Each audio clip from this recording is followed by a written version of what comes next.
E aí, esse é o Jogo de Damas, eu sou a Niobe Cunha, estamos aqui hoje para conversar sobre um tema extremamente importante, extremamente atual.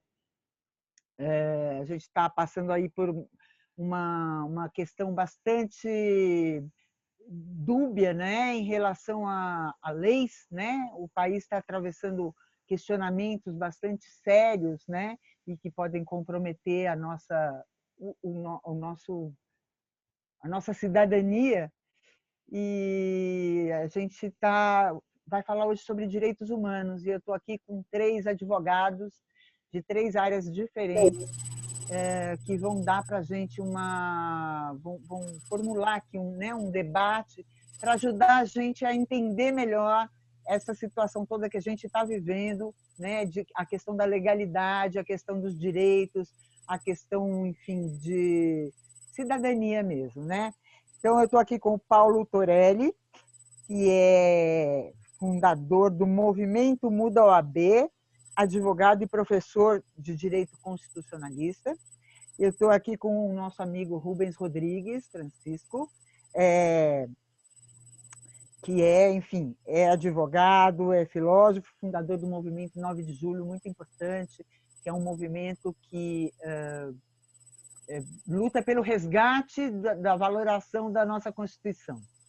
E estamos aqui com o Mário Miranda Neto, que, além de produtor orgânico, é um advogado criminalista que vai dar também para a gente um panorama aqui sobre... Enfim, acho que o caso mais evidente é do Lula, mas como é que isso pode nos atingir como cidadão, né? A gente não está aqui buscando só a defesa do Lula, estou querendo buscar a nossa defesa. Amanhã podemos ser nós que estamos nessa situação. Então, a gente está aqui para questionar o que é direito, o que é lei, até onde as leis funcionam e até onde o direito está em seu pleno vigor no país. Rubens, a palavra é tua. Obrigado, Niobe. Tudo bom, gente? Boa noite. Boa noite, Mário. Boa noite, Suzy. Boa noite, Paulo. Prazer conhecê-los aqui. A gente já conversou um pouco em off antes do programa, está prometendo, né? Eu acho que a Niobe vai conseguir conduzir esse programa de modo a gente fornecer ferramentas às nossas companheiras, né? Às nossas brasileiras, brasileiros também, mas é um programa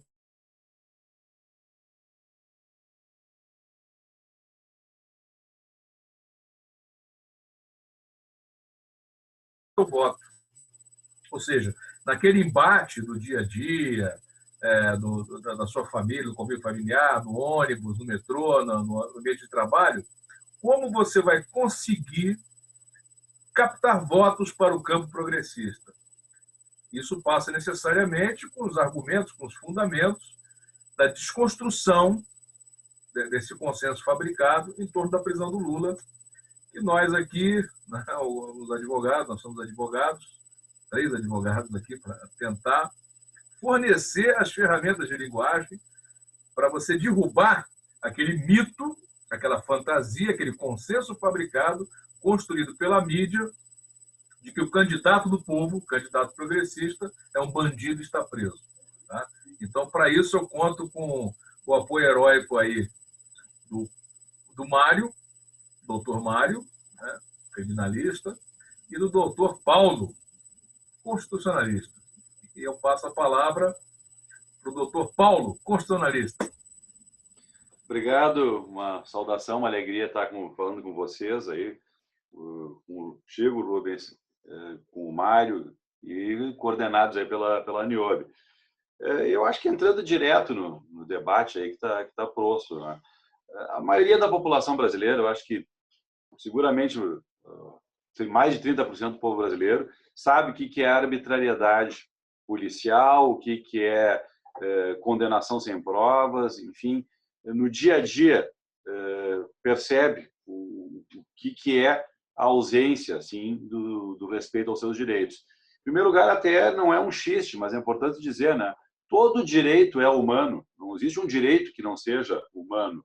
O que nós tivemos aqui foi uma ênfase que, enfim, o nazifascismo obrigou a humanidade a botar a mão na consciência a partir da Segunda Guerra Mundial, e se colocou uma ênfase muito mais no ser humano do que na propriedade, que é o que, na realidade, até a virada do século XIX para o século XX, era o que orientava. E o direito constitucional, justamente, se afirmou no pós-guerra, justamente no sentido de compreender que existem algumas questões que estão fora do jogo maioria ou minoria. Ou seja, são a ideia dos direitos, do sentido contra-majoritário, ou seja, não é a maioria que vai definir o respeito à dignidade e aos direitos de cada um. E o caso do Lula, eu acho que ele é emblemático por causa disso, né? Na realidade, a metáfora aqui é futebolística. Todo mundo compreende que um juiz no futebol não pode estar apaixonadamente torcendo e tomando decisões em campo a favor do time que é do seu coração. E o episódio que nós vimos recentemente, quando um desembargador de plantão, mas que estava no exercício da sua atividade jurisdicional, deferiu um mandado, um habeas corpus, e, na sequência, o juiz Sérgio Moro teve uma atuação de fora da jurisdição. Ele estava de férias e não era juiz. Aquele episódio eu acho que foi emblemático porque, na sequência, um desembargador no Tribunal de Justiça, no Tribunal Regional Federal, se atravessou, foi o desembargador Gebran, não tinha jurisdição também, da mesma forma o presidente do tribunal e, por último, a própria presidente do STJ. Ou seja, de uma forma articulada e combinando decisões, o que nós verificamos, em última análise, eu fico por aqui, é uma notória parcialidade, que, via de consequência, coloca uma suspeição, e é isso que ajuda a explicar a tomada de posição do Comitê de Direitos Humanos da ONU, porque o mundo não consegue compreender o porquê dessa obstinação em afastar do cenário da disputa eleitoral uma pessoa que tem uma enorme de uma representatividade, de um carisma. E, obviamente, que o carisma e a representatividade não justificam condutas ilícitas, mas o fato é que não há provas. E isso ficou notório quando o juiz Sérgio Moro disse que agiu como agiu para manter Lula preso para evitar um mal maior, ou seja, ele não atuou como juiz. E mais, podemos dizer que o presidente do TRF, na realidade, quando entrou na questão para afirmar que estava certo o juiz Sérgio Moro, seria mais ou menos o mesmo que a comissão técnica de um time invadir o campo quando o time adversário faz um gol. Então, esse cenário escabroso é que ganhou uma projeção internacional e fez com que o Comitê de Direitos Humanos da ONU, que é muito parcimonioso, é muito criterioso, e ele já disse várias vezes que não tem a intenção de incidir no processo eleitoral. Mas a regra de ouro de qualquer processo eleitoral é que as pessoas possam votar livremente e que as pessoas possam se candidatar sem nenhum impedimento. Não é adequado que, numa partida de futebol, um time queira escalar o time adversário. E é isso que está acontecendo. Então, eu parabenizo os colegas que participam do debate, seja o Mário, seja o Rubens e a ti, Niobe, justamente apontando o debate para a importância, assim, de quem nos escuta votar em deputados estaduais, federais, senadores, governadores e, para presidente da República, em pessoas que representem um campo progressista, porque nós estamos retrocedendo justamente ao período pré-iluminista, porque nem sequer os direitos básicos fundamentais estão sendo respeitados. O Brasil, que estava virando uma referência para o mundo em termos de direitos econômicos, sociais e culturais, enfim, tentando superar essas desigualdades enormes, agora nós estamos discutindo os direitos fundamentais básicos, que é o fato de que uma pessoa não pode ser condenada sem provas. Muito obrigado. Eu acho que era isso para iniciar.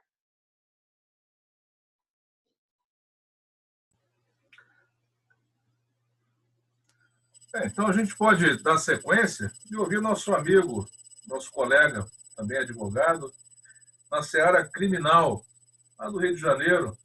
Mário, o que você traz para a gente aí? Mário, travou? Está com problema de conexão. Tudo bem? Opa.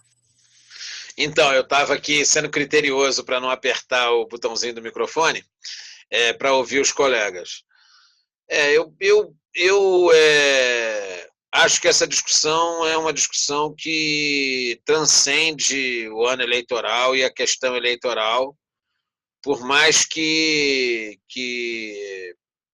pareça, é difícil, a conjuntura mostre e haja indícios, mas eu não quero fazer com o que está acontecendo o que fizeram com o Lula e o que fazem com vários réus, de chegar a uma conclusão sem maiores elementos. Mas eu acho que a situação é uma situação que transcende a questão eleitoral, por mais que a situação do Lula, digamos que revele práticas que são práticas do sistema judicial brasileiro, que se dão ordinariamente. A gente precisa lembrar que, recentemente, em São Paulo, uma desembargadora respondeu um processo disciplinar porque soltou pessoas dentro da lei. Então, é preciso ter clareza de que essa situação é uma situação que transcende a questão eleitoral e a questão Lula. Apenas, com todas as aspas,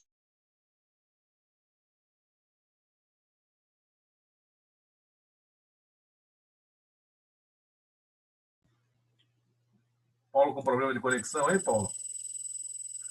Aliás, Mário que está com problema de conexão. Acho que a minha conexão está funcionando. Internacional. Seja... Alô? Oi, Mário. É que tá travando a sua conexão. Gente, é o Jogo de Damas, que hoje está falando sobre direitos humanos, que não é só para humanos direitos, é para todos os humanos, como bem explicou o advogado Paulo Torelli. A gente está aqui hoje com o Mário Miranda Neto também, que é advogado criminalista, e o Rubens Rodrigues Francisco, que já é nosso conhecido. Vocês conseguiram me ouvir? Mário? Não, a gente, por isso que eu estou reapresentando o programa. Você tinha sumido. Para mim, vocês não somem. É só a parte final, até a metade da tua fala foi bem clara, Mário. Não, mas eu falei até onde? Porque vocês vão editar depois, é isso? Não, a gente pode editar, mas não tem problema, não se preocupa com isso. Você estava explicando que transcende a questão eleitoral ou a personificação do Lula. A questão é que o fato Lula e a notoriedade que ele tem faz com que práticas do judiciário brasileiro fiquem escancaradas para a população como um todo e no âmbito internacional. Isso pode ser bom, mas também pode ser muito ruim. É aquela história de que práticas funestas, práticas ruins, serem espalhadas para mais pessoas.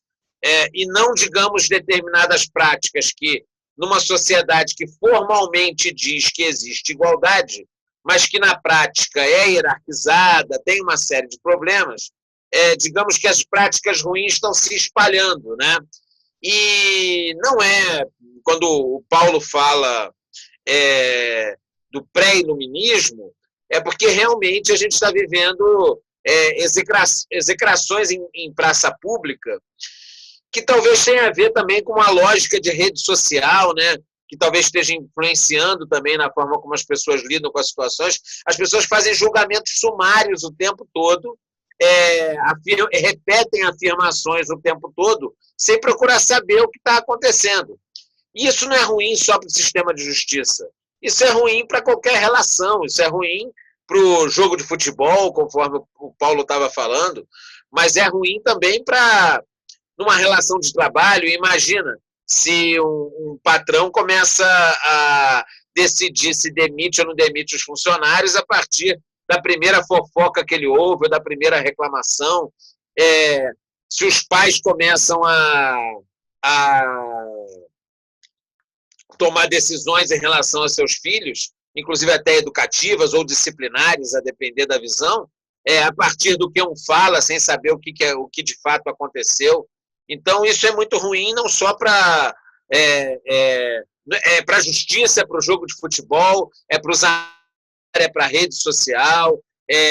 A gente está vivendo uma situação onde as pessoas estão se achando no direito de chegar a conclusões sem muitas informações e tomarem decisões.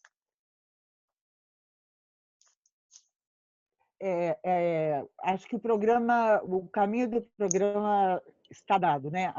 O nosso questionamento é exatamente esse. Eu, cidadã, estou sujeita a muito mais do que o Lula a passar por uma situação dessa, né? A me sujeitar sem a notoriedade de um Lula, né?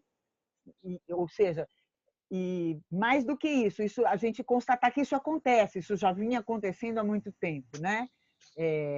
O agravante da história é essa, ele só tomou notoriedade com o Lula. Mas no caso do Lula tem alguns aspectos interessantes, enfim, que foram algumas desvirtuadas da lei.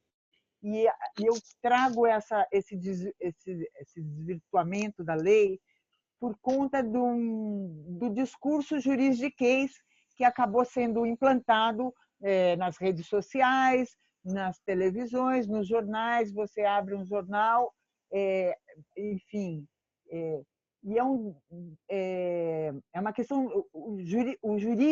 A questão judicial, para mim, sempre foi uma questão de justiça, né? Tinha a ver com justiça. Hoje tem a ver com polícia, né?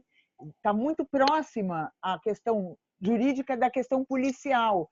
Se assiste um telejornal, política, justiça política, justiça enfim, me enrolei, né? Questão judicial. E a questão judicial, elas estão todas grudadas, né? Estão todas grudadas. E as pessoas, a gente perdeu um pouquinho da dimensão da onde é que a gente está. Então, você ouve falar, mas o habeas corpus não foi aceito. Quem que não aceitou? O juiz. Se o juiz não aceitou, está certo. Ou seja, esse desvirtuamento da lei não é compreendido, como bem o Mário explicou. A gente tende a repetir o que a gente ouve, porque isso nos foi dado por uma sumidade qualquer, né? Por um diplomado qualquer, e a gente tende a repetir isso, claro que protegendo os nossos queridos, ou protegendo o nosso time, em detrimento do outro, sem perceber que a gente está desvirtuando o sistema jurídico. Na verdade, você falou um ponto que é muito importante. O problema não é a postura dessa pessoa que você falou assim, se o juiz falou, está certo. Né? Porque se ele julgou assim... Na verdade, essa postura dessa pessoa é que é a correta. O errado é o juiz que não está fazendo o papel dele. Porque essa credibilidade ao judiciário ela é de suma importância, ela é irrenunciável. E esse é o problema que nós estamos enfrentando hoje. Jogamos no lixo o nosso ordenamento jurídico, jogamos no lixo a credibilidade do sistema judiciário brasileiro, e agora até o internacional. Isso não tem preço. É um custo muito alto que será cobrado daqui para frente por essa postura irresponsável, criminosa do nosso Poder Judiciário, ao ponto de nunca mais as pessoas que tinham essa segurança, de depositar essa segurança na afirmação de um servidor, de um magistrado, de um servidor da Justiça, ela não vai se recuperar. Pelas faltas que estão sendo cometidas, são cometidas em larga escala, como o colega, o doutor Mário colocou, muito bem colocado. Né? Práticas horríveis, cruéis, vinham sendo feitas há muito tempo, em larga escala, principalmente contra pobres, agora alcançam um outro extrato, né? Uma outra camada da sociedade e até um expoente político, como é o caso do Lula, e isso tem consequências. Né? Quando você quebra a confiança que o povo deveria depositar nas instituições, isso é muito ruim. Então, o preço que está sendo pago para a destruição ou para a construção de uma outra política vai ser muito alto.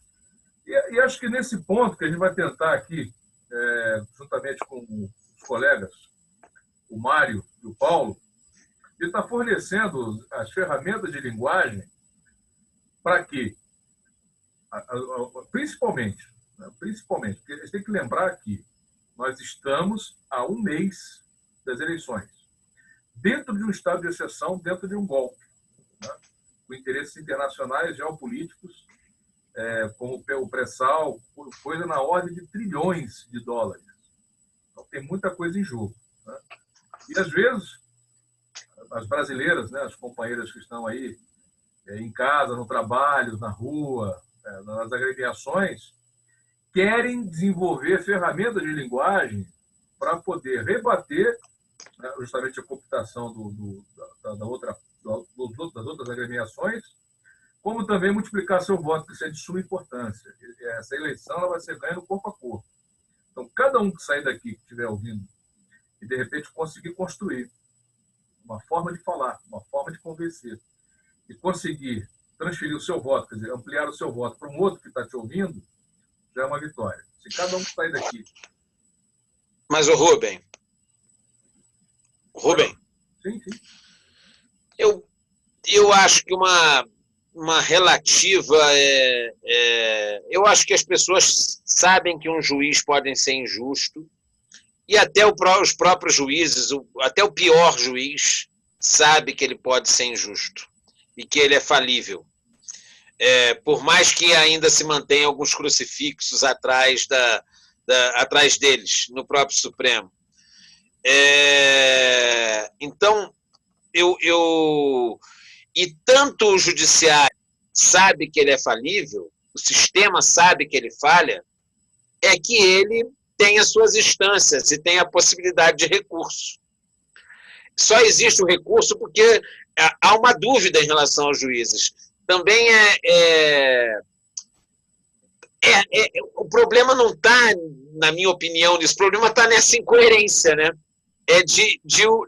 O juiz saber que é falível, mas assumir essa postura que nunca falha. E nesse caso do Lula, como em outros, e eu quero dizer que não é só não é um problema dos juízes, é uma opinião do agente estatal brasileiro, do fiscal do meio ambiente no Rio de Janeiro, e aí isso se articula com a ideia da fé pública e o que ela significa. A gente ainda tem um Estado contra a população. E é porque esse Estado está contra a população e que podem acontecer situações dessa como do Lula, como a polícia pode entrar num determinado bairro popular atirando primeiro para perguntar depois. O problema é esse, o problema é que a gente perguntar depois. Nós mesmos, a mídia, o policial e os juízes. O problema é que se tinha uma ideia até um pouco elitista de que os juízes estavam na França. Me lembra aquele programa do Jô Soares, né? Só se for na França. Que tinha um personagem que falava isso. Não à toa ele falava na França, né? Que essa ideia, né? Que faz um gol e ganha... Não sei se vocês repararam isso na Copa do Mundo, para pegar os exemplos do futebol. O jogador francês ganha uma partida e diz viva a República. Olha, isso é impensável. Isso é impensável. Então, assim, me lembrou o caso do Jô Soares, né? Aqui é outra coisa, é outra história, entendeu? Então, se tinha uma ideia de que os juízes estavam na França. Então, eles iam operar com a ideia liberal, de que todo mundo tem direito de defesa e tal. Agora não. Agora o juiz é o PM da esquina. Ele está agindo da mesma forma. As pessoas conhecem esse proceder. E eu acho que as pessoas também estão um pouco amedrontadas. Não é hierárquica, eu não estou dizendo que não tem essa coisa hierarquiada a uma linguagem absolutamente hermética, uma linguagem fechada, onde a gente não consegue, as pessoas não conseguem entender a importância dessas histórias que, por exemplo, que trânsito em julgado, que poder recorrer até a última instância, em última análise, é porque os juízes falham. É porque qualquer juiz pode falhar. tanto pode falhar que até a FIFA colocou a televisão lá agora, entendeu? Dá vontade de pedir o VAR para alguns casos da justiça, entendeu? Porque isso é uma loucura, é uma loucura. E essa ideia da fé pública, por exemplo, a gente tem uma súmula aqui no Tribunal de Justiça do Rio de Janeiro, onde basta a palavra de um policial para condenar alguém. É a mesma lógica, mas chega a ser até pior do que a delação premiada. Porque na lei, pelo menos, a delação premiada diz que ela não pode, por si, condenar alguém. Agora, no Rio de Janeiro, a palavra de um policial pode condenar uma pessoa. Aí como é que você quer que a violência policial acabe, que os policiais tenham freio, se o judiciário, na verdade, legitima essas práticas e cada vez mais se assemelha a elas? Então, as pessoas tinham uma ideia elitista de que o judiciário iria controlar essas práticas que estão no meio de nós, na mídia, na polícia, entre nós mesmos, na escola, na relação de patrão e empregado. Acontece que agora os juízes resolveram, não, a gente não é extra baixo. E talvez porque nivelou por baixo, é que talvez essa situação do Lula dê a possibilidade da gente conseguir fazer debates como esse, onde coloque luz sobre essa história, luz no sentido iluminista mesmo, que a gente consiga, num debate pedagógico, explicar que, e obviamente isso pode ter importância para as eleições, mas não é só para as eleições, eu acho que isso aí é uma coisa para a gente aprender a discutir no bar, entendeu? De dizer, não, um juiz, não, como o Paulo deu bem o exemplo, tem um juiz apitando o jogo, não pode entrar outro juiz para querer apitar, porque senão já tem aquele juiz ali apitando.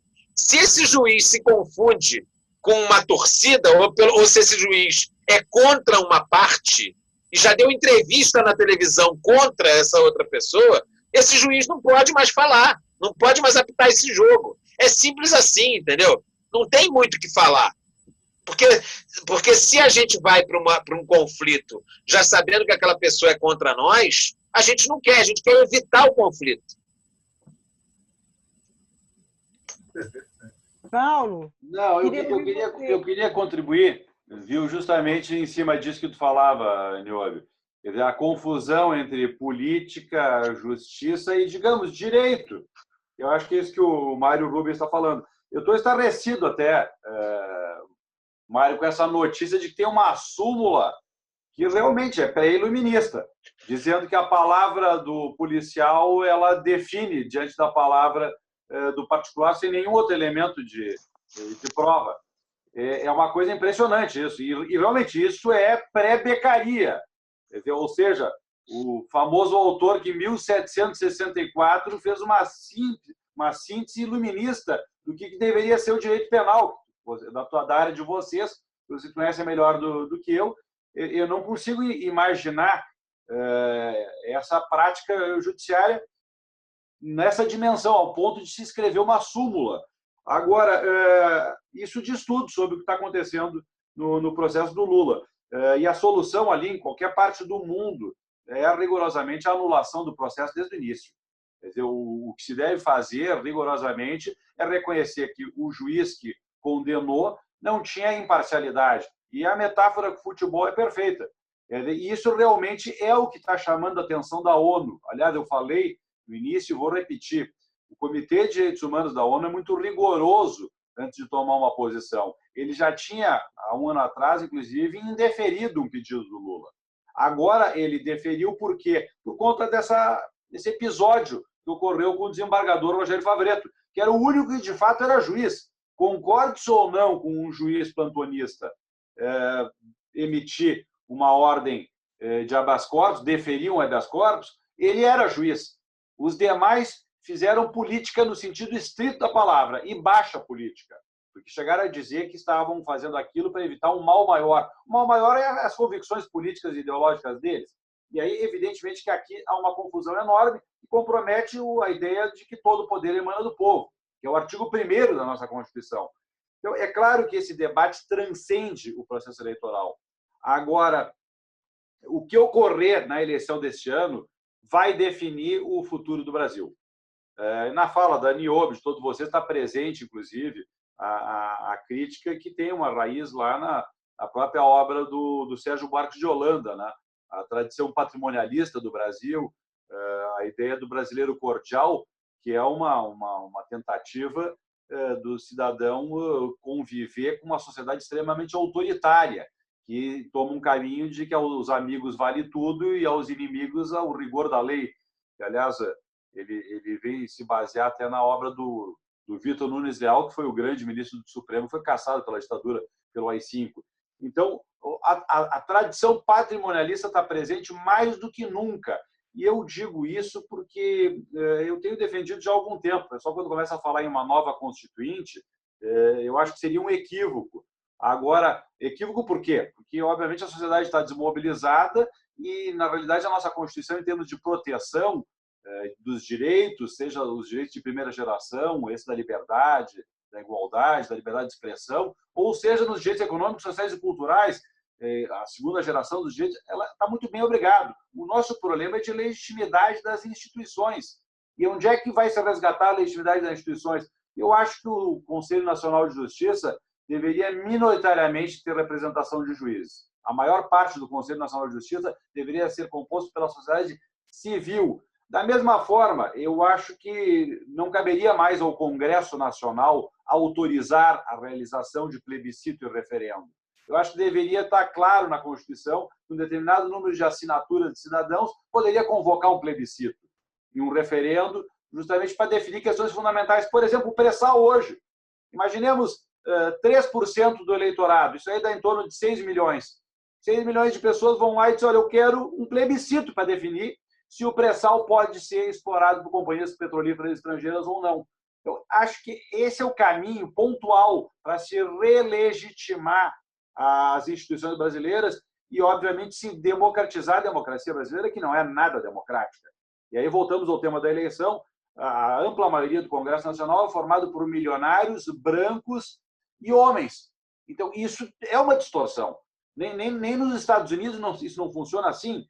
Lá eles dizem que o Congresso espelha a nação, e, em certa medida, espelha mesmo. Agora, no Brasil, a nossa tradição patrimonialista, essa sim, do brasileiro cordial, como uma resposta para as relações autoritárias da nossa sociedade, gerou essa situação paradoxal, em que corporações e estamentos tomaram conta da República, que, via de consequência, não é mais uma república.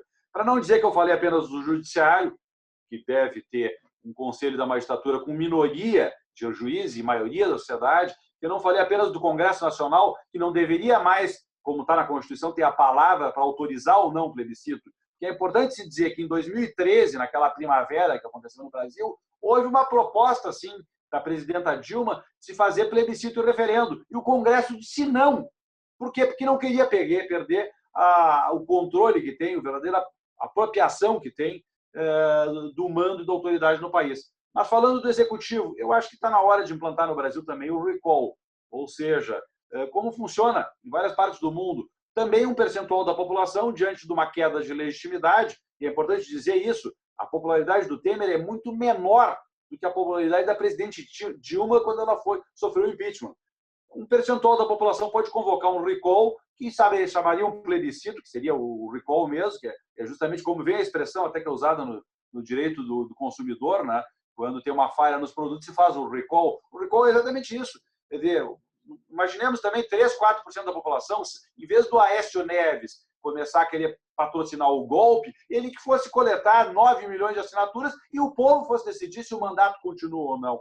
Eu falo disso que são essas reformas pontuais, eu gosto de defendê-las, para nós não cairmos no caminho aí da defesa de uma nova Constituinte. A nossa Constituição é boa. O problema dela é a falta de cultura jurídica no Brasil. A crise não é do direito, a crise é do intérprete do direito. E esse judiciário que, notadamente, atua como um partido político. E o episódio do habeas corpus do Lula aqui no TRF revelou isso. Houve uma combinação, porque o único que era juiz ali era o Favreto. Os outros todos eram pessoas que estavam fora do campo, como tu disseste, Mário, e que tentaram invadir o campo, porque, na realidade, queriam evitar um mal maior. O mal maior é um governo popular, um governo democrático. E, portanto, sim, esse debate transcende o momento atual, mas esta eleição, com certeza, ela vai definir, sim, durante muitos anos, o futuro do Brasil. O que acontecer nesse ano, seja o que de pior pode acontecer, que é uma vitória de um candidato racista, homofóbico, que eu acho que é bem possível no segundo turno. Agora, seja a vitória de um candidato do campo popular. Eu sei que definitivamente, como tem razão, transcende o momento que nós estamos vivendo. Agora, espaços como esse, Niobe, são muito importantes justamente para a nossa contribuição no formar consciência, para que as pessoas se despertem para a importância do momento que nós estamos vivendo. E está aí, a ONU deu uma chamada que é um despertar para nós nos mobilizarmos, porque, na verdade, não vai valer uma eleição em que o judiciário, que atua como um partido, escolhe quem pode ser candidato. É o que eu falei, é um time querer escalar o time adversário, que é o que nós estamos vivenciando. Gente, esse é o jogo de damas, a gente está aqui discutindo a questão de cidadania, direitos, enfim, com 3 grandes advogados, né? A gente está aqui com o Paulo Torelli, com o Rubens Rodrigues Francisco e Mário Miranda, cada um num lugar, né? O Paulo está no Sul, Rubens está em São Paulo, Rubens? Rubens em São Paulo e o Mário está lá no Rio. Eu queria agora pegar esse gancho que o Paulo deu sobre essa decisão da ONU e um exemplo que o Rubens tinha dado sobre uma atividade policial, enfim, que hoje em dia é tão corriqueira, foi flagrada uma atividade policial que estava fora das regras, né? Enfim, policial em abuso de poder. Foi flagrada uma cena de um policial em abuso de poder. E o Rubens questionou se ele, como advogado, levasse aquele caso para a ONU, se a ONU aceitaria. Que é mais ou menos o que a gente está discutindo aqui em relação ao Lula, né? Foi levado o caso do Lula para a ONU. A comissão da ONU pleiteou uma regra, digamos assim, que o Brasil foi signatário, né? Uma regra que foi acordada, e o Brasil foi signatário dessa regra, se submeteu a essa regra, tem lá a nossa assinatura de livre e espontânea vontade, não houve pressão nem nada. E agora, enfim, as pessoas até propõem não cumprir a regra. A gente está nessa discussão se cumpre ou não cumpre, quem é esse comitê, se esse comitê é deliberativo, se esse comitê tem poder ou não, enfim. E para ilustrar isso, o Rubens trouxe uma pulga aqui bem grande atrás da minha orelha, que foi mostrando esse policial, né, fugindo do seu extrapolando, né, a sua função. Diga, Rubens. Na verdade, Nilbe, é que assim, essa questão controvertida de como é que a polícia aborda um ou outro suspeito, como é que ela entra, como é que ela faz. Avô Rubens? Está ouvindo? Não está ouvindo? Está sem áudio? A gente está travando ou sou eu? Não, eu estou ouvindo bem aqui. Está ouvindo bem? Então tá bom. Sim. Então, essa questão do tiro policial, como é que ele atua, abuso de poder da polícia, isso é uma matéria, né, que acho que todo mundo já conhece esse maior ou menor grau. Eu só havia inicialmente falado dessa questão justamente pela proposta do programa de fornecer ferramentas de linguagem para as pessoas, né, principalmente as companheiras que acompanham aí, para as brasileiras, né, que estão acompanhando o jogo de damas, com essa proposta de dar mais protagonismo aí para o público feminino, de fornecer ferramentas de linguagem o mais simples possível, né, de traduzir o juridiquês para o português mais acessível e captar votos, né, para a Frente Progressista. Por quê? Essa questão da eleição ela é transcendente à questão jurídica do momento. Por quê? Como bem disse o nosso colega, o doutor Paulo, o que for decidido nessas eleições vai repercutir talvez por 30 anos. Essa questão do pré-sal, por exemplo, é de suma importância. É muito importante o momento que nós estamos vivendo. Muito importante mesmo.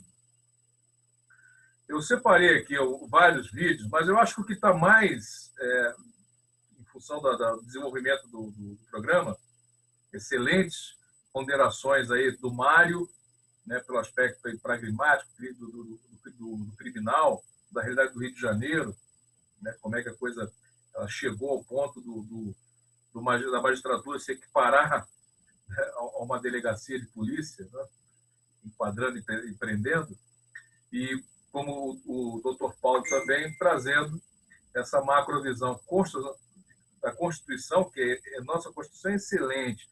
Por isso que o 9 de julho foi criado para a defesa da nossa Constituição, porque queriam justamente, no meio dessa confusão toda, dizer que seria necessário uma nova Constituição, no momento que a população está muito desinformada, muito confusa. Então, a tendência dessa reforma da Constituição seria para piorá-la e não para melhorá-la para a grande massa, porque essa Constituição nossa é cidadã, ela é quase utópica, tanto que em 30 anos ela não conseguiu entrar em vigor. O pessoal foi fazendo emendas e tal, e até o texto frio da Constituição não se segue.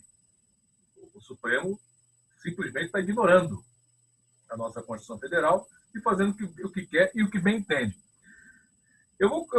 Essa situação que nós enfrentamos hoje, que é o estado de exceção proveniente de um golpe de Estado, um golpe muito bem elaborado, não foi com canhão, foi com uma articulação jurídica, parlamentar e midiática, um teatro que a gente foi envolvendo, fazendo um paralelo aí com o futebol, que o Mário colocou muito bem, é como se nós fôssemos envolvidos na jogada e a gente perdesse de 7-1. Estão lembrados desse episódio? 7-1? Pois é, quando se envolve o adversário na jogada, o resultado é goleada. E é isso que o Brasil está sofrendo. Então, eu separei aqui dois trechinhos curtos aí de filme, só para refrescar a memória de vocês. Tá? Porque essa mentalidade machista retrógrada, ela foi utilizada, ela foi canalizada para obter esse resultado. Porque parte desse comportamento nosso social, essa aresta que nós temos aí de cultural, né? essa falta de cultura, ou essa cultura introjetada na gente, do machismo, da xenofobia, da agressividade, ela conseguiram canalizar isso, otimizar e canalizar isso para a derrubada da presidente eleita, justamente porque ela era mulher. Tá certo? E assim, é muito claro essa intenção, esse ensaio, nas palavras justamente do candidato de extrema-direita, que naquela noite, além de destruir a democracia, ajudar a destruir a nossa democracia, ainda tripudiou na pessoa da presidente da República, mulher, sofreu violência de tudo quanto foi tido, enaltecendo um torturador condenado dentro e fora do Brasil. E a pessoa diz, não existiu isso, isso é invenção da esquerda, de PT, de não sei quem. E só frisando, eu nunca pertenci aos quadros do PT, nunca fui filiado. Eu estou falando isso aqui como advogado e vou trazer para vocês aqui, mostrar para vocês, pelo menos uma das sentenças condenatórias do Ustra, esse torturador que foi elogiado na noite de impeachment. Para vocês se situarem, gente, que essas coisas aconteceram e pode voltar a acontecer. Tá certo? Se vocês não prestarem atenção, nesse momento, faltam 30 dias, praticamente, para as eleições. O momento é muito importante. Tá? Então, o primeiro ponto, eu vou estar mostrando, vou estar compartilhando a tela aqui e vou estar mostrando para vocês primeiro aqui a condenação. Isso aqui eu quero mostrar o vídeo, mas eu vou mostrar uma coisa um pouco mais apropriada com a dinâmica que a gente já está adotando aqui. Essa daqui é a sentença condenatória contra Carlos Alberto Brilhante Ustra, tá? Que é aquele coronel louco lá que o Bolsonaro elogiou na noite do impeachment. Essa sentença aqui é uma das poucas que não está sob segredo de justiça, porque são situações muito traumáticas. São duas mulheres, né, depois que recobramos a democracia em 88, elas fizeram essa reparação, né? Levar adiante essa injustiça, levar ao mundo o que tinha acontecido. Eu tentei achar aqui rapidamente a condenação no Tribunal de Roma, mas depois eu junto para vocês. Tudo isso aqui está na página do Facebook, eu vou colocar na página 9 de julho também. Está lá. Isso é documento oficial, uma sentença transitada em julgado, e descrevendo com detalhes a sordidez, a crueldade em que mulheres e crianças eram torturadas e estupradas durante o regime militar. Tá? Tem aqui o número do processo, não precisa acreditar no Dr. Rubens, vai lá no tribunal, está lá. Você pede, eu queria ver esse processo aqui, você vai ver. Eu queria tirar cópia, eu te dou cópia. Então, a verdade está aí para todo mundo ver. Só não vê quem não quer. Tá? Esse aqui é um ponto. Aqui foi o momento que eu estou me referindo. É a noite de impeachment. Nesse momento, essas pessoas estão se reunindo lá, esses parlamentares, e estão dando sequência ao golpe de 2016, que foi um golpe isso. Tá? A Dilma não cometeu crime, não haveria respaldo jurídico para acontecer o impeachment, mas, a exemplo da prisão do Lula, que está dentro da sequência do golpe, do estado de exceção, eles conseguiram fazer isso, e, além disso, o requinte de crueldade de tripudiar, não só na figura pública da presidente da República, mas a figura mulher, torturada e sofrendo violência. Contra o comunismo, pela nossa liberdade, contra o Foro de São Paulo, pela memória do coronel Carlos Alberto Brilhante Ustra, por favor, de Dilma Rousseff.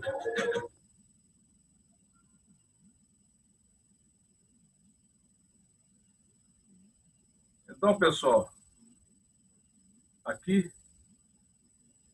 o que precede, que levou a essa situação, pouca gente lembra disso. Que Deus tenha misericórdia dessa nação.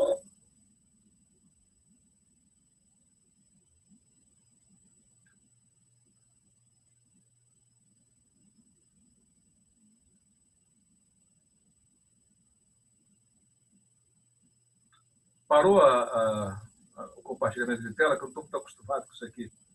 Voltaram a ouvir o meu áudio ou não? Estou ouvindo. Então, deu para ouvir bem os trechos? Sim, perfeito.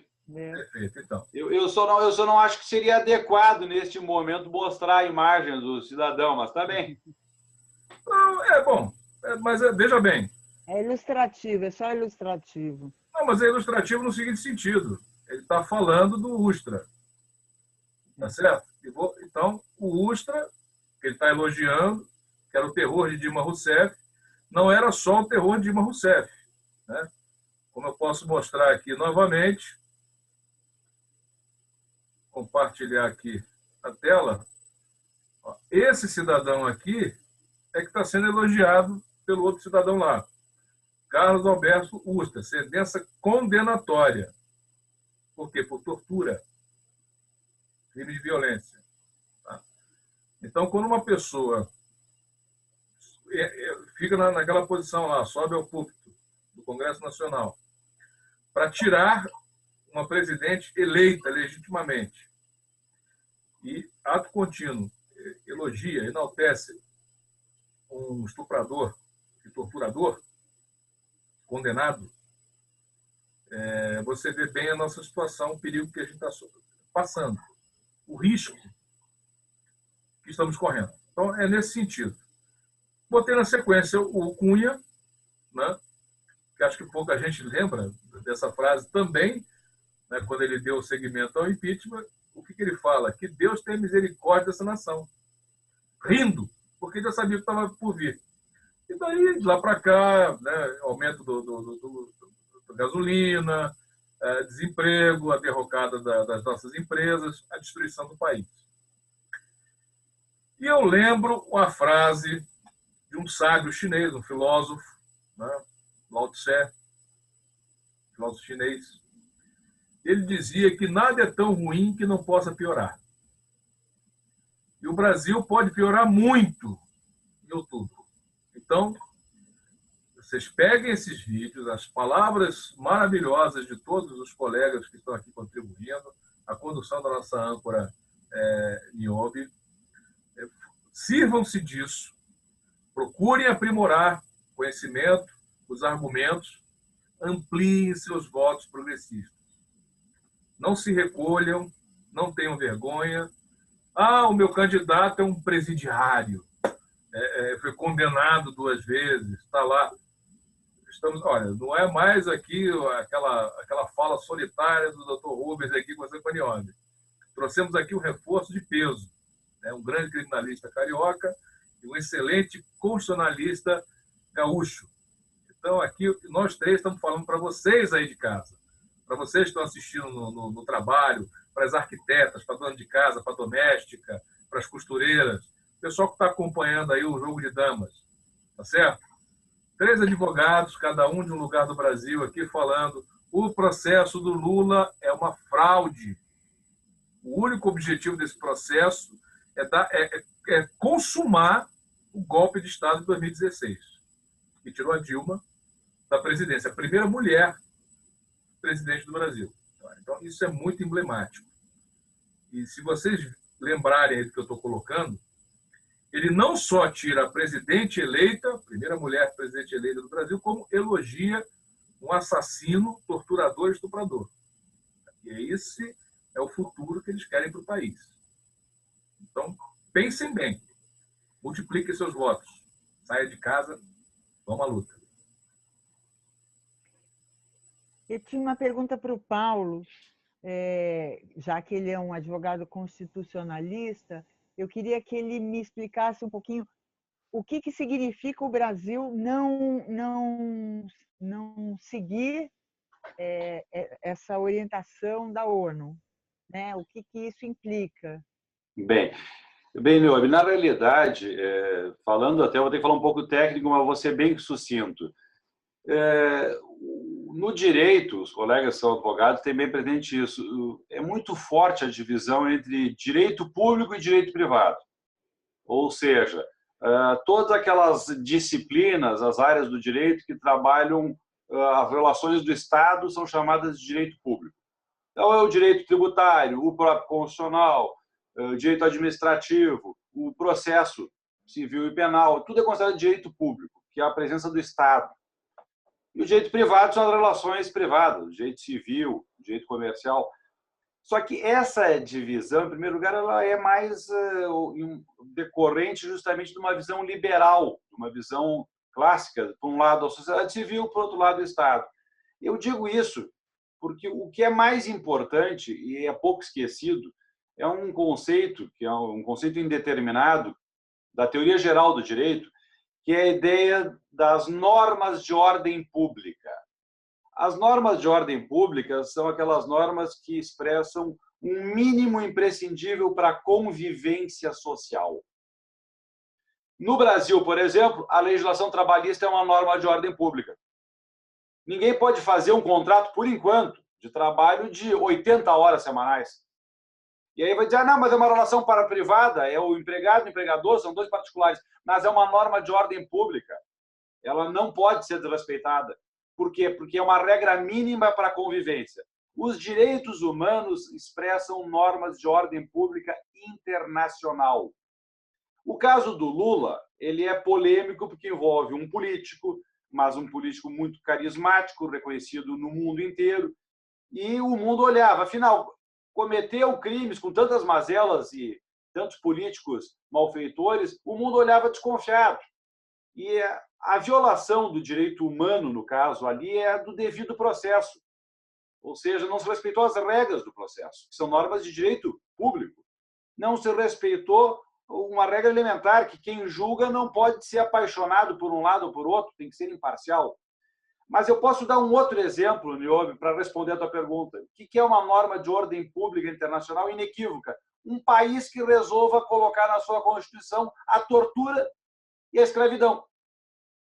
Obviamente, a humanidade chegou num grau de desenvolvimento que esta regra não respeita o mínimo para a convivência internacional. No caso do Lula, não é tão notório porque se trata de uma violação uma garantia fundamental, que é um juiz imparcial. Aliás, foi uma conquista que durou séculos de lutas sociais. E quem julga, obviamente, não pode ter interesse no resultado. Sérgio Moro é um militante político partidário, pelas relações familiares, pessoais, e se não por outra coisa, na letra fria da legislação processual brasileira, todo aquele juiz que mostra paixão por um lado, e as atitudes, os comportamentos processuais dele diversas vezes mostraram isso. Seja naquela midiática e desnecessária condução coercitiva, seja na conduta criminosa de divulgar uma gravação da presidência da República, que nem mesmo ele poderia ter escutado a conversa quando ele viu que aquela conversa era da presidência da República. Ele deveria ter encaminhado para o Supremo Tribunal Federal. Aqui nós estamos falando de uma norma de competência. Na época, até o falecido ministro Theory deu uma bronca e o Moro pediu desculpas. E aí todo mundo disse, então tá bem. Mas, no caso, ele cometeu um crime, que é um crime que está previsto no artigo 10 da lei que autoriza em caráter excepcional, baseado na Constituição, interceptação telefônica para fins criminais. Aquela conversa é uma conversa de ordem política. Ele divulgou aquilo. E o ato derradeiro, que aí sim foi o que convenceu a ONU, foi a decisão no habeas corpus. Simplesmente a decisão no habeas corpus foi tomada por um juiz de plantão, pode-se questionar o mérito dessa decisão ou não. Agora, era o único juiz que estava em campo, no paralelo aí que nós três estamos fazendo com o futebol. Como diz o Rubens, tem um juiz que apita e tem um outro que está fora do campo, não gosta, vai lá e arranca o apito da mão e diz que tu jogou errado. Foi isso que fez Sérgio Moro. E aí o próprio delegado da carceragem da Polícia Federal em Curitiba, diante da ordem do desembargador plantonista mandando soltar Lula e do telefonema do juiz de férias, Sérgio Moro, que estava em Portugal, ele disse, doutor Moro, eu não tenho como descumprir, é uma ordem do tribunal, o senhor não é um juiz do tribunal. Aí ele disse, mas deixa que eu vou atrás. E aí, então, ele foi acionar o Gebran, que foi o relator aqui do julgamento no segundo grau. Só que o Gebran não era o juiz.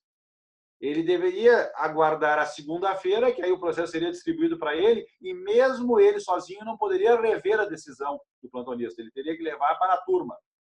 Mas aí, então, ele deu um despacho também. Nenhum dos dois estava na condição de juiz. A decisão deles ali, a manifestação deles ali, valia tanto quanto a minha opinião ou a tua opinião, Leônio. Então, aquilo escancarou para o mundo que o judiciário brasileiro funciona articuladamente, combinando decisões. E pior, para completar o sistema, quando houve uma resistência do plantonista, dizendo, não, eu é que decido. Aí o presidente do tribunal entrou em questão e disse, não, eu vou decidir. Também não era juiz, não havia um conflito ali.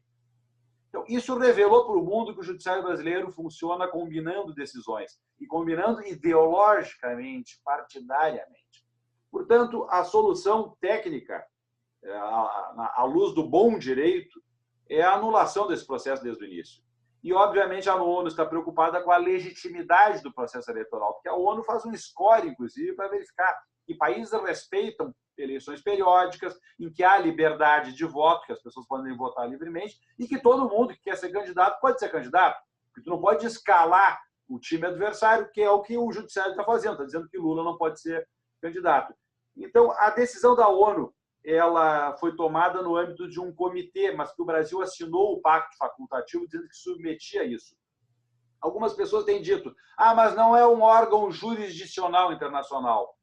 Seria o mesmo que o Ministério Público, para compreender aqui no âmbito do Brasil, o Ministério Público aqui no Brasil tem competência para fiscalizar o cumprimento da lei e tomar providências. Imagine que o Ministério Público, diante de uma violação de uma norma de ordem de saúde pública, imaginemos um condomínio privado que está emitindo poluentes, que o esgoto está destruído e está contaminando o lençol freático, e o Ministério Público dá uma notificação dizendo, vocês têm que resolver isso porque isso é um crime. Aí o cidadão diz, mas o Ministério Público não é juiz, então eu não vou cumprir. Que é isso que está acontecendo no Brasil. Obviamente que pode dizer que não vai cumprir, mas vai ter consequências. E a consequência é justamente o Brasil ser visto como um pária na ordem internacional. O Brasil não pode assinar um tratado e dizer que os outros têm que respeitar o devido processo, que os outros países não podem cometer prisões arbitrárias, que os outros países, enfim, tem que respeitar os direitos humanos, mas o Brasil se reserva o direito de não respeitar. O que o Comitê da ONU está fazendo é dar um alerta, que é a mesma natureza que o Ministério Público mandar um ofício para uma pessoa que está descumprindo a lei.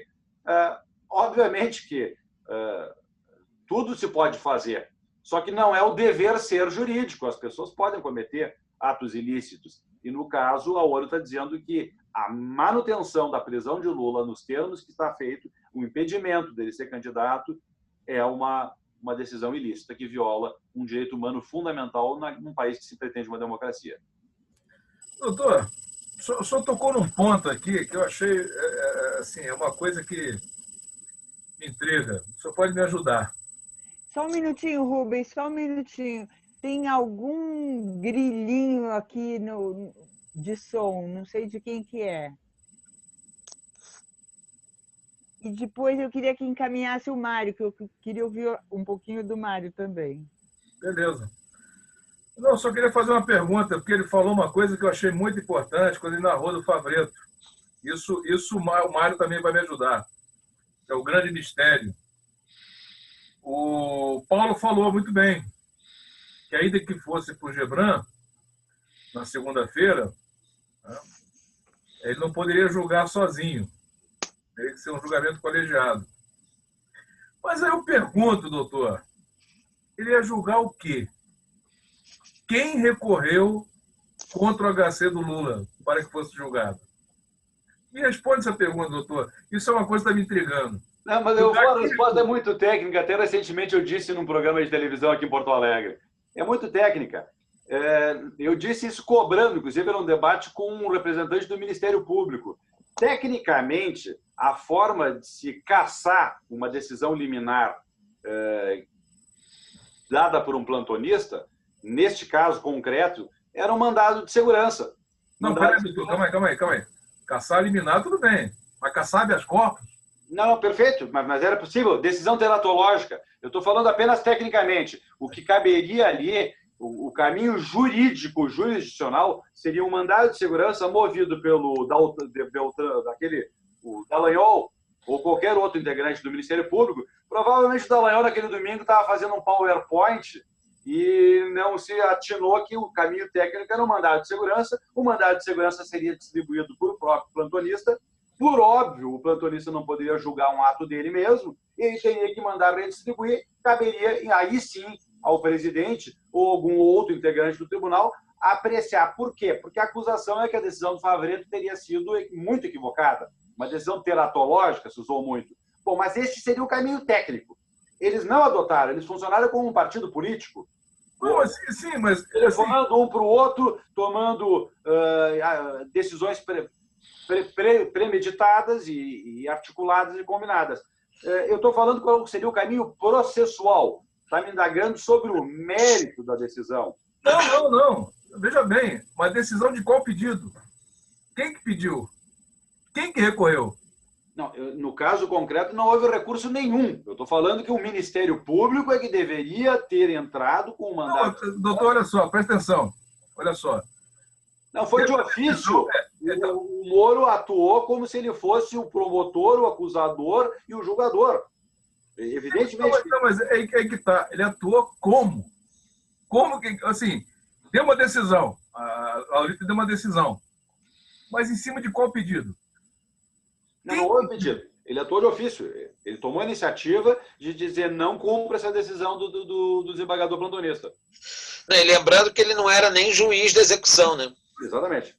Ele não tinha jurisdição. Eu digo, a decisão dele, do Gebran, do Thompson Flores, tinha o mesmo valor que a nossa opinião, que uma decisão nossa. E nós ligáramos lá para a carceragem e dizendo qualquer coisa para o delegado. Ele não era o juiz. Aqui é o princípio do juiz natural, que vem lá da carta do rei João Centena, que é multicentenário, a ideia de que o juiz não pode ser escolhido conforme a cara do freguês.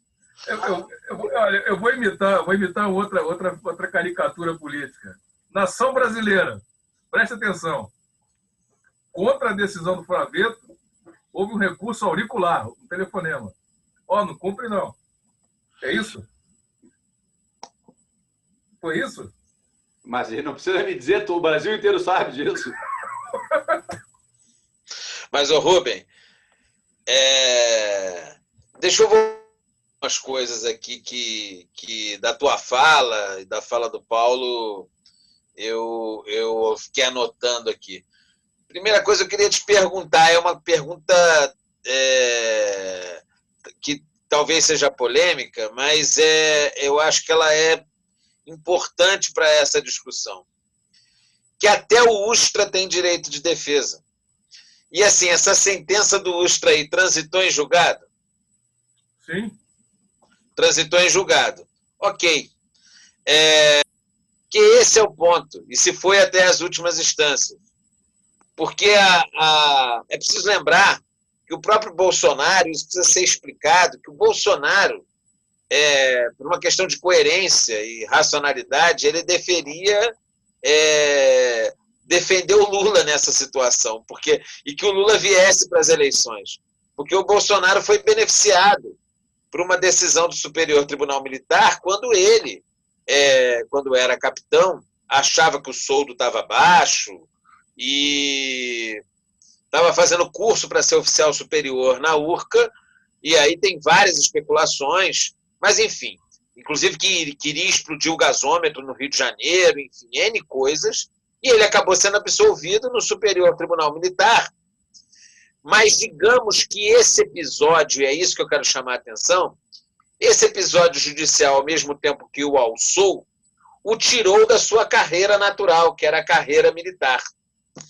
Assim como esse episódio judicial está tendo um prejuízo para o Lula, político, de tirá-lo do seu caminho natural.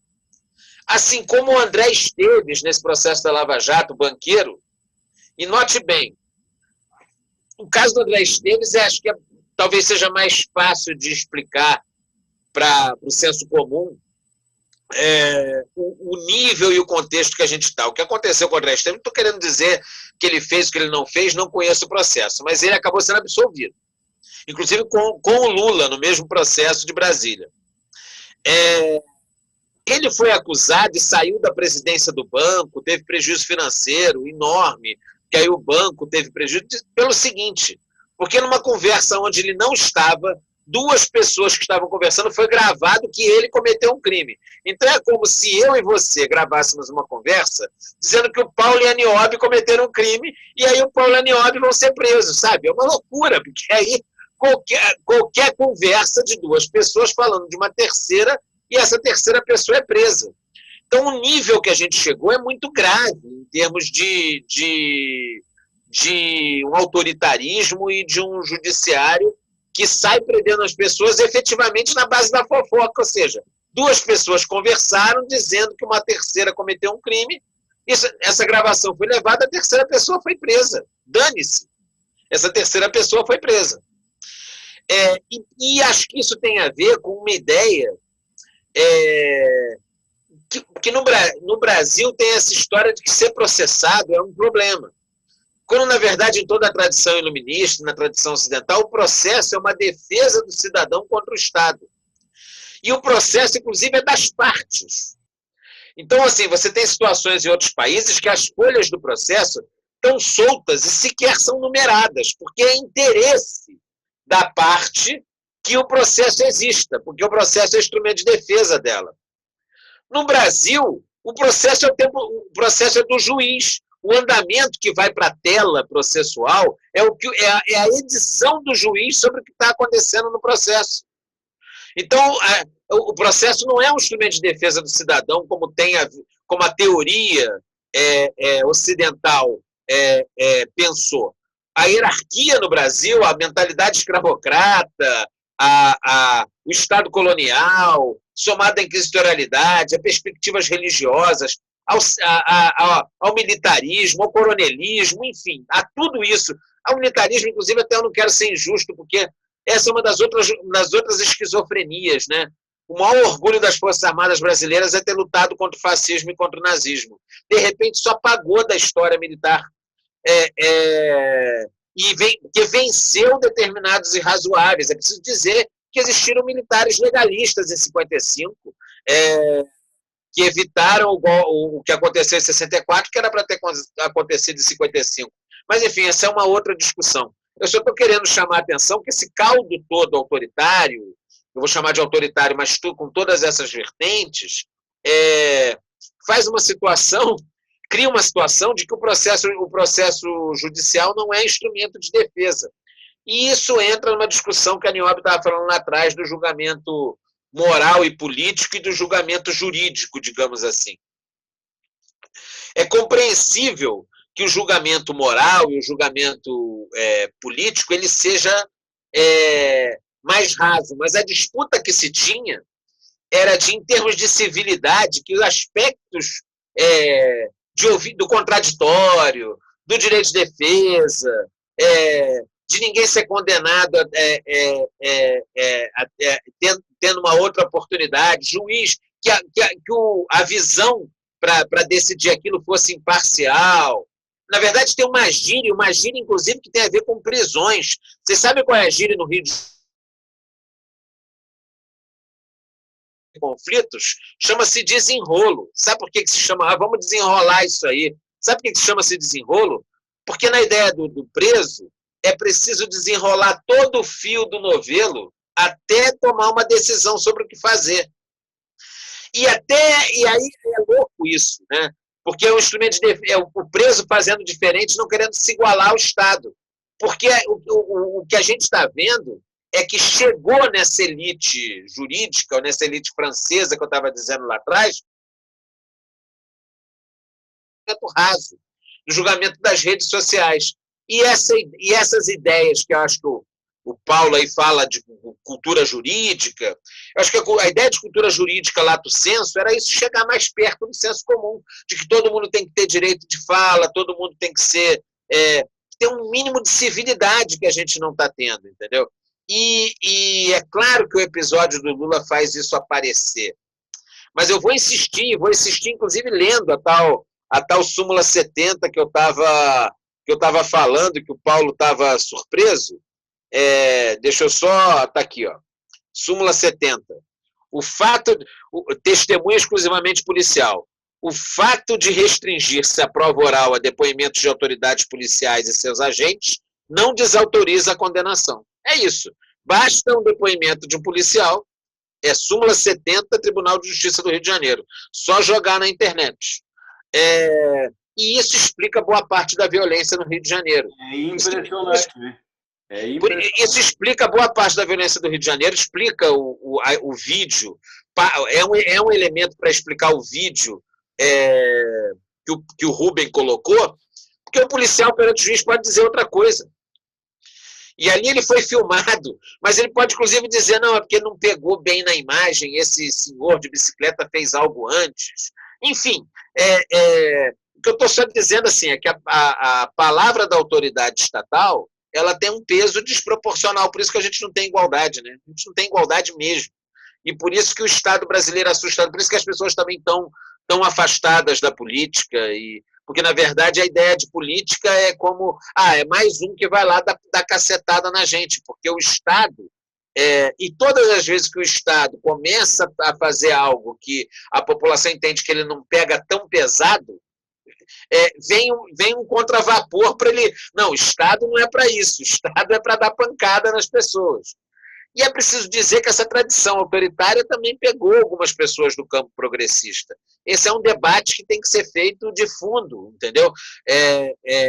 E acho que a discussão de direitos humanos ela precisa ser recolocada e chamada à responsabilidade até uma direita liberal, uma direita iluminista, que é surpreendente, já que a gente está falando de eleições, falando do Lula, que um candidato que se diz banqueiro e liberal e o escambau diz que não, eu sou liberal economicamente, mas sou conservador com relação quanto aos costumes. Então, com relação à ideia de família nuclear, com relação... Ora, as pessoas não podem esquecer que direitos humanos é um tema burguês, né? Um tema da Revolução Francesa, né? Não é da...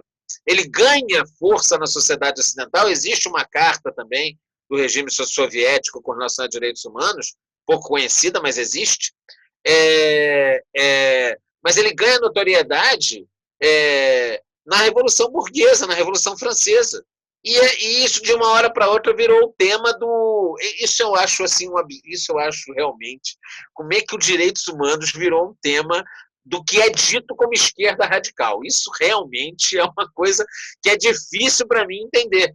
E aí as pessoas estão tão obcecadas no contra Lula ou no a favor Lula, que as pessoas não conseguem entender que essa temática é crucial para a vida delas. E isso é lamentável, entendeu? Isso é lamentável. Por que é lamentável? Porque se adota a prática de manietar procedimentos ou de torcer procedimentos porque se quer prever o resultado. E esse caminho de torcer procedimentos, porque o jogo democrático, o jogo de mínima igualdade, é da gente não, a gente ter a gente tem que ter atenção para os procedimentos, independente do resultado que isso vai gerar. Essa é a regra do jogo. As pessoas começaram a querer todos os episódios aí que o Paulo e o Rubem estão falando, é porque as pessoas estão mexendo com procedimentos para elas poderem controlar o resultado. E é isso que é pavoroso. É isso que pode gerar uma consequência muito ruim. Seja quem for que foi eleito, inclusive. O que foi feito no caso da Dilma, onde agora não teve pedalada e tal, e tudo bem, as pessoas vão dizer, não era tão boa governante, então, mas não tinha que ser recall, não tinha recall, fizemos isso. Esse limite aí de que os fins se justificam pelos meios, as pessoas manietando os meios, é que pode gerar um problema para o próximo presidente. O precedente da Dilma ter saído da forma como saiu é um precedente dizendo assim, para qualquer presidente, do tipo, estou de joelhos para o Congresso, não é meramente uma negociação do presidencialismo de coalizão, é de joelhos para o Congresso, de fato. Numa Constituição que tem problemas, porque foi com relação a isso, ela é muito boa, mas ela tem problemas porque ela foi pensada por um regime parlamentarista e acabou vencendo no plebiscito o presidencialismo, e isso gerou o presidencialismo de coalizão, mas o fato é que ficou muito ruim para qualquer presidente da República, né? Assim como está muito ruim nesse discurso todo de corrupção para qualquer ordenador de despesa. Eu tenho casos no escritório onde pessoas estão sendo desmoralizadas porque o diretor financeiro de uma autarquia não mandou a prestação de contas para o Tribunal de Contas, entendeu? Mas não é que roubou o dinheiro, não, ou pegou, não é nada, falando no popular, é porque uma prestação de contas não foi enviada pelo diretor financeiro. Então, aí cria uma desmoralização e impasse para a carreira pública daquela pessoa. Então, ninguém mais quer... Pessoas sérias não querem ser ordenadores de despesa no serviço público brasileiro. Então, quem vão ser os ordenadores de despesa? E aí isso gera uma lógica do medo, que é aquela lógica que gera a burocracia brasileira. Ninguém assina porcaria nenhuma. Ninguém bota o chamegão e carimba. E aí nada anda, e está tudo travado, porque todo mundo com medo. Criou-se esse estado de terror que para o país. Então, não é meramente o caso do Lula. É o caso do Lula, e que bom que ganha relevo. Mas a gente não está conseguindo dizer que esse Estado autoritário e esse judiciário, essa hipérbole do judiciário autoritário, trava o país em todos os aspectos. E o que é surpreendente é que os liberais... Como é que alguém pode dizer que é liberal na economia e conservador no comportamento? Isso não entra na minha cabeça. Porque o liberal quer que as coisas fluam, né? A ideia do liberal é que flua. E está tudo travado. Então, é preciso que os socialistas democráticos, os liberais, os anarquistas, começam a conversar para eliminar esses autocratas em excesso à esquerda ou à direita, entendeu? E principalmente no jogo que está hoje, principalmente à direita, porque numa ideia de contravapor, imagina que o Lula virou extrema esquerda, né? Isso também chega a ser uma coisa engraçadíssima, né? Porque eu vejo o PT falando discurso de não, porque inclusive os banqueiros tiveram lucro, não sei o quê. Aí eu falo assim, mas que extrema esquerda é essa, né? Criou-se um fantasma que é surreal para mim. Para mim, isso tudo é... Eu estou num filme surrealista. Não é possível isso. Como é que um candidato a um partido que diz que dá lucro a banco vira extrema esquerda? Eu não sei como é que pode isso. Juro por Deus. Então, ou por Deus ou porque vocês considerarem sagrado. Entendeu? Mário, na verdade, a última pergunta, para a gente se encaminhar para o fim, era essa dessa afirmação que você fez, né? A questão dos direitos virou uma pauta de esquerda, né? Você reivindicar direitos humanos. Quando se fala em direito, o senso comum criado, né? Eu acho que propositalmente por uma mídia, por um movimento conservador, diz que você reivindicar direito é uma pauta de esquerda. E, por algum motivo, identifica-se também que esquerda é uma coisa muito ruim, que vai tomar sua casa, seu carro. Ou seja, usa-se do desconhecimento, da falha do sistema educacional tal, para impor uma cultura de medo, né? As pessoas têm medo do comunista que come criancinha, blá, blá, blá. Eu queria que, assim, a palavra de vocês final sobre o perigo de se abrir mão dos direitos, de não se entender que o direito do Lula é o mesmo que o meu, e é o mesmo que o do Bolsonaro, e é o mesmo que do Pinochet, assim, enfim. O que é essa luta pelos direitos? Qual a relevância dessa luta e por que a gente tem que bater em cima dela? Vocês aí, tirem no palitinho, quem vai responder primeiro? Okay. Paulo, posso estar na frente? Pode. Bom, Nil, em primeiro lugar, uma alegria mesmo estar participando aí, estar conhecendo aí, trocando ideias, tanto com o Mário quanto com o Rubens e contigo. Mas eu vou começar justamente falando da ideia do Estado social. Tá? E eu saí aqui do vídeo rapidinho, que vocês podem me acompanhar, e eu fui pegar ele na prateleira, a Constituição da Alemanha, que está em vigor hoje. Até a Eliane, que está lá, vai poder acompanhar isso. O artigo 20 da Constituição da Alemanha diz, é bem curtinho, o caput dele: a República Federal da Alemanha é um Estado federal democrático e social. Ou seja, a ideia da concertação para se garantir o mínimo existencial para toda a sociedade. No Brasil, vários pensadores humanistas dizem que só começou em 1930, porque até 1930 o Brasil era um empreendimento que foi justamente a conquista, não foi a descoberta por Pedro Álvares Cabral, mas a conquista e a colonização. O Brasil sempre foi um empreendimento mercantil para atender os interesses de uma elite. A partir de 1930 é que começa a se pensar o Brasil como uma nação, ou seja, um projeto comum de um povo todo. E aí todo mundo conhece justamente os desdobramentos do movimento de 30, do getulismo, e, enfim, a pretensão do Fernando Henrique Cardoso de ser o novo Getúlio que ia construir uma nova era. Na realidade, tanto Lula quanto Fernando Henrique Cardoso são filhos do Estado social getulista. E um pródigo, outro nem tanto, mas o debate é esse. O mundo, após a Segunda Guerra Mundial, ele é conformado por estados que necessariamente são estados sociais. Ou seja, a razão de ser do Estado no pós-guerra, quem digo não sou eu, pensadores de todo mundo, de todos os matizes, a razão de ser do Estado é a coesão social, justamente a garantia de oportunidade para todos. É claro que existe o discurso neoliberal, com uma ênfase justamente na cultura anglo-saxônica, uma experiência única. E o John Gray diz isso na própria Inglaterra, que foi assessor da Margaret Thatcher. Foi um episódio único onde, através de uma economia de livre mercado, houve uma expansão econômica permanente, mas para isso teve uma guerra contra o México. Os Estados Unidos tomou 2/3 do território do México, enfim, depois da doutrina Monroe. Agora, tirando esse fenômeno do mundo anglo-saxão, o Estado todo é um Estado social. A razão de ser do Estado é justamente a coesão social. Isso em toda a Europa funciona assim. Agora, no Brasil, por que eu inicio por aqui, e vou ser bem breve? No Brasil, quando se fala em direito social, na hora diz é coisa de comunista. Na hora.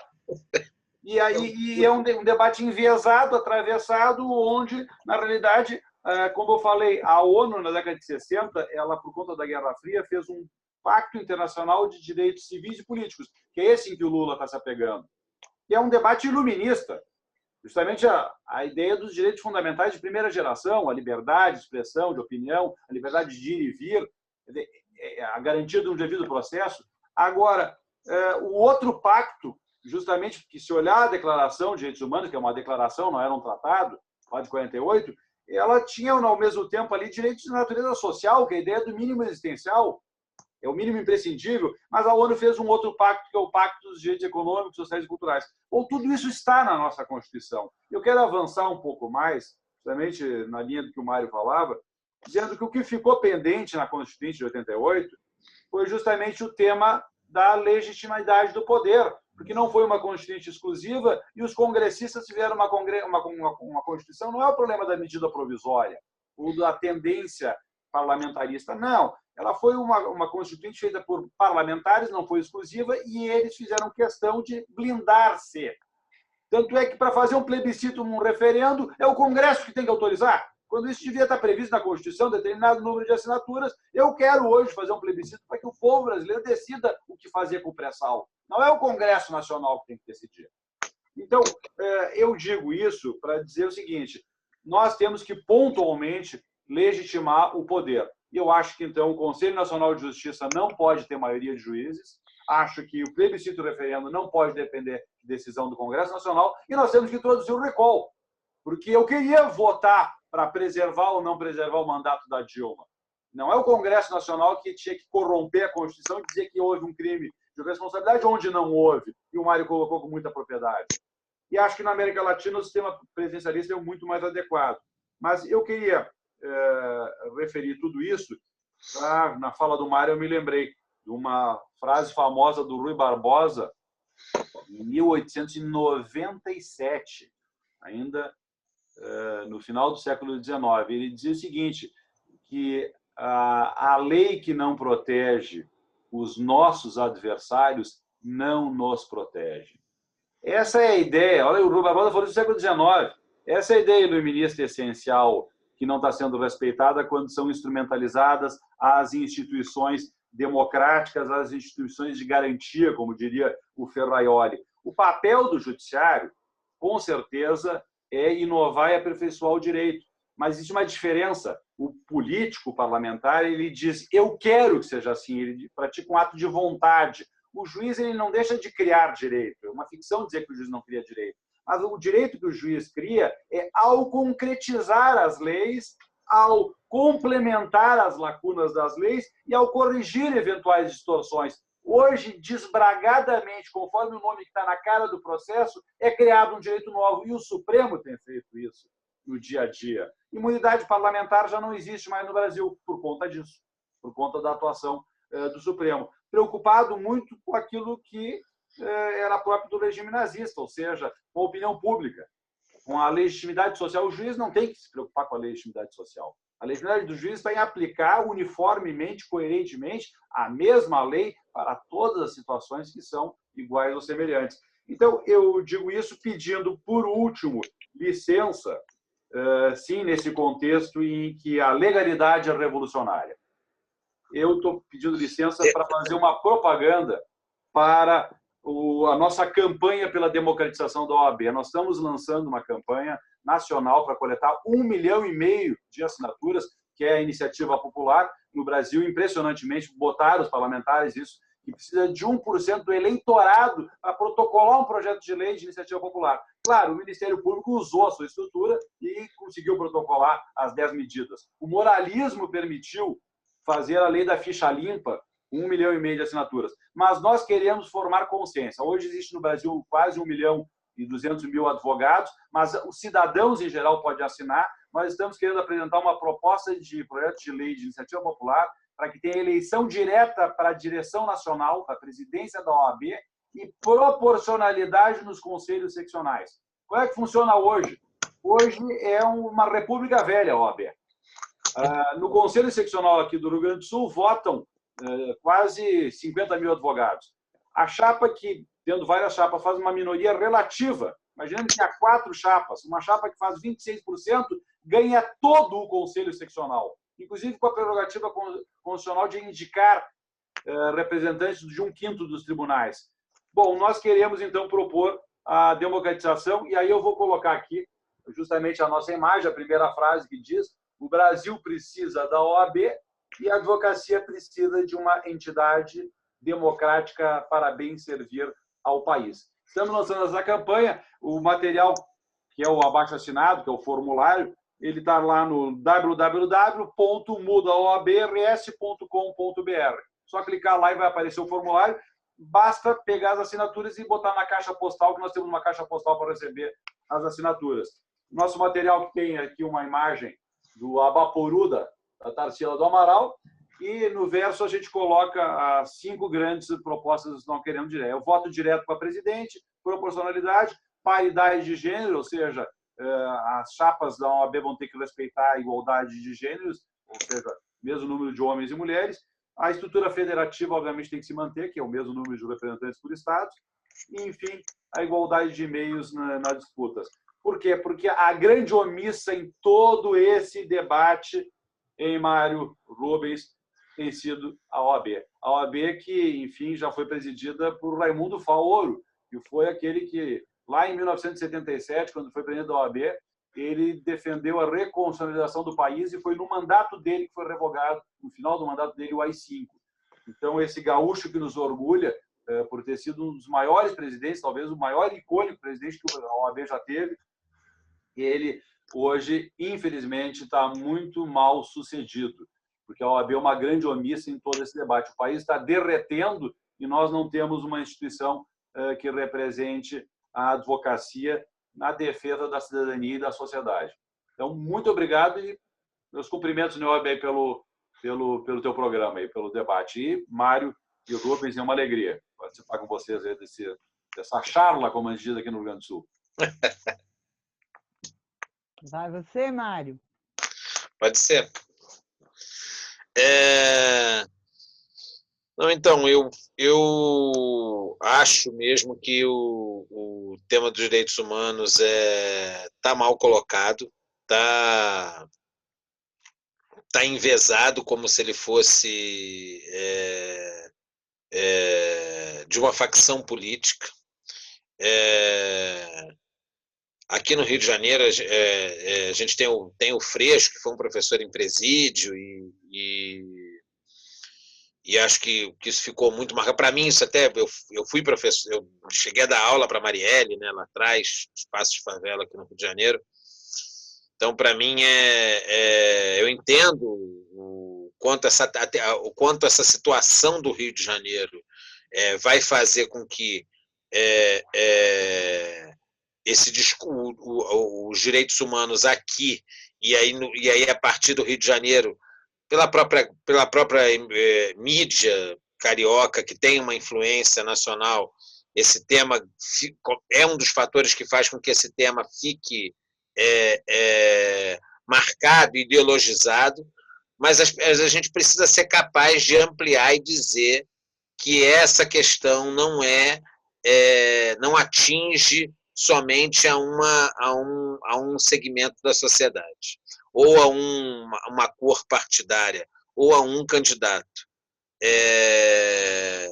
Eu estou vendo o Paulo falar sobre a OAB, o Bolsonaro ser a favor da antecipação da execução da pena do Lula, porque o Lula poderia ser um oponente forte contra ele, é a mesma coisa que a OAB pontificando na sociedade não ter com relação à democracia e não ter democracia interna, assim, para falar de uma forma mais tranquila com relação a isso. Então, eu acho que a gente precisa ser capaz, claro que o potencial do presidente Lula e do caso Lula dá um espaço para a gente explicar coisas, mas também a gente precisa conseguir explicar de uma forma que também a força do nome Lula faz com que as pessoas já entrem num fla-flu e não entendam também o que está acontecendo. A tarefa não é uma tarefa simples, porque ao mesmo tempo que o nome Lula ajuda a clarificar o que está acontecendo, ele faz com que algumas pessoas tampem os ouvidos e achem que o assunto seja só a questão do Lula, e não é. Por isso até que eu fiz questão de lembrar a situação de outras pessoas que tiveram prejuízo. Por exemplo, vou retomar a situação do banqueiro. Para o banqueiro, ele saiu da presidência do banco, teve um prejuízo financeiro enorme. Não estou querendo dizer que é uma profissão boa ou ruim, mas para quem se propôs a ser banqueiro, o judiciário criou uma situação que prejudicou a carreira dele. Isso é inegável. Assim como está fazendo com o Lula agora, entendeu? E o judiciário não deveria se prestar a isso. O judiciário não deveria se prestar a isso, assim como não deveria se prestar a proteger os policiais em detrimento da população favelada no Rio de Janeiro, porque no que o judiciário faz isso e deixa de ser salvaguarda de direitos, ele está aumentando a violência. O que a gente está vendo de violência política, de agressões de físicas ou verbais, de comentários nas redes sociais, é preciso dizer que isso é responsabilidade também do judiciário, se não é a primeira responsabilidade do judiciário. O Tribunal Superior Eleitoral fala de uma série de coisas, mas não consegue fazer uma autocrítica de que o judiciário botou lenha na fogueira, ao invés de ser algo que pudesse ser capaz de dirimir conflitos. E isso afasta o judiciário do que seria seu papel. Mas dizer que é uma alegria também grande, foi ótima a conversa, cheio de coisa para fazer, mas assim, valeu muito a pena, fiquei estimulado aqui com o debate e com as reflexões que a conversa me proporcionou. Rubens? Rubens está aí? Estou sim, lógico. Essa fala do Mário, fechando aí a excelente explanação, excelente e inquietante explanação do Paulo, né? Porque a gente já está arrumando confusão aqui com o Judiciário, arrumando confusão com o Ministério Público. Agora vamos puxar briga com a AB? Eu acho que a gente vai ter que ver lá uma vaguinha no bangalô do Snowden, lá na Sibéria, pedindo asilo para o Putin. Pessoal, olha, o que foi dito aqui hoje por esses colegas aí maravilhosos, Paulo no Rio Grande do Sul e o Mário no Rio de Janeiro, só traz a certeza de que nós temos que nos comprometer com esse momento, tendo em mente que o que está em jogo não é o Lula, o PT, coisa partidária, agremiação, fulano A ou B. O que está em jogo é o nosso futuro. A nossa, está falando de cada um de vocês que estão aí assistindo e das pessoas que ouvem vocês no dia a dia, no trabalho, no transporte coletivo, dentro do carro para quem está dando carona, no shopping quando está fazendo a unha. Essa é a hora, pessoal. Não tenham vergonha, não se acanhem. Política. O pessoal pergunta sobre o que é questão de política, né? Você tem o direito, que são as ciências jurídicas, né? A biologia, a ciência da vida. Política é a ciência do poder. Política tem que ser discutida, nesse momento principalmente, porque eles querem alienação, eles querem tomar, né? Começaram esse processo de tomada na mão grande em 2016, querem consumar isso aí em outubro para legitimar. Porque, por enquanto, né, o vampirão aí e tal, ele está naquela coisa, meio sambando, meio, né, foi golpe, não foi e tal. Agora, para quem esse que está lá passar a faixa em janeiro, a história vai ser outra. Vai estar revestido de legalidade. Olha a importância desse momento, pessoal. É muito importante. E eu só tenho a agradecer a vocês que tiveram paciência de escutar a gente aqui. Eu já estou um pouquinho mais de tempo nessa situação de blog, então estou tentando popularizar ao máximo o juridiquês. Os nossos colegas já estão interagindo aqui, estão simplificando bem a linguagem também, E estamos chegando lá. Porque o trabalho é ingrato, pessoal. Não é que o advogado gosta de gastar português, não. Porque realmente essa ciência do direito é difícil. Se a gente tenta simplificar muito, pode cair para interpretações que não atingir o objetivo. Então, a gente tenta simplificar até onde dá. Eu espero que vocês tenham gostado do trabalho. Agradeço enormemente a Niobe, a Suzy, a Eliane, que está cedendo esse espaço para nós aqui, para estar ajudando aí as brasileiras, as nacionalistas, as progressistas, interessadas no futuro do país, independente de agremiação, independente de partido, de estar nesse momento criando essa consciência que o processo de Lula é uma fraude, é uma sequência do golpe de Estado de 2016, que tirou a Dilma de modo ilegítimo, quer colocar um candidato ilegítimo em outubro e legitimá-lo em janeiro, para daí 3 décadas, 4 décadas, sei lá quanto tempo, de terror e escuridão, né? Como aconteceu durante a ditadura militar, foram 2 décadas que aconteceram coisas horríveis. Essa sentença é uma delas, né?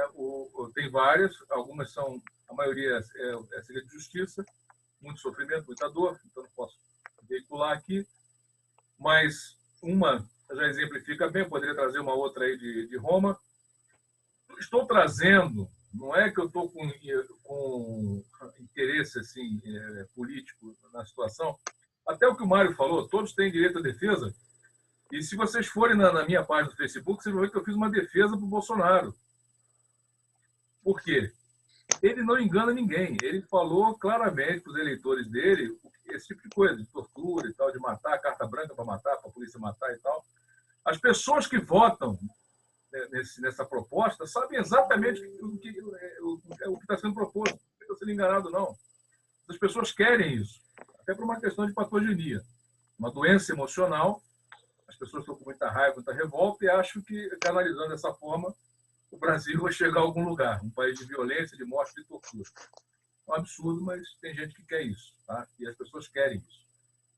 Então, o que a gente tem que fazer? Essa é a proposta política? Está bem definido, pessoal. Está bem definido. Tá? Inclusão social, Brasil um país para viver, ou uma casta, tá? Uma elite, para trazer para os recursos para si, proveito próprio, e voltar àquele Brasil de antes da proposta que foi introduzida em 2003, 2002, né? A partir de 2003, interrompida por uma fraude, por um golpe de Estado, em 2016. Se houver alguma chance, a chance é agora, um mês, pessoal, para correr atrás do prejuízo. Um mês. Todo mundo aqui está contando com todo mundo, estamos contando com vocês. Um abraço. Gente, foi uma honra esse jogo de damas com esses 3 damos, né? O Paulo, o Mário e o Rubens. Foi, nossa, uma aula de cidadania, uma aula de debate, uma aula de reflexão muito importante para todo mundo. Foi assim, eu não tenho nem como agradecer vocês, o tempo de vocês, o conhecimento de vocês que vocês emprestam para a gente, e convidar vocês para voltar. Assim, esse foi a primeira vez, o primeiro modelo desse programa. Espero que você que está assistindo a gente, que você volte, que você curta, porque foi feito com muito carinho e a gente está saindo daqui muito satisfeita.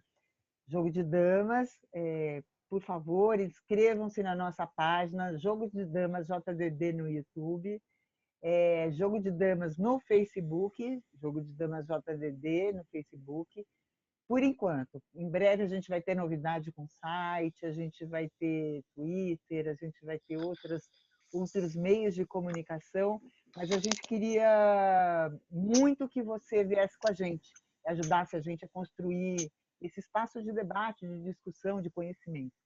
Então, obrigada por tudo e saravá. Valeu.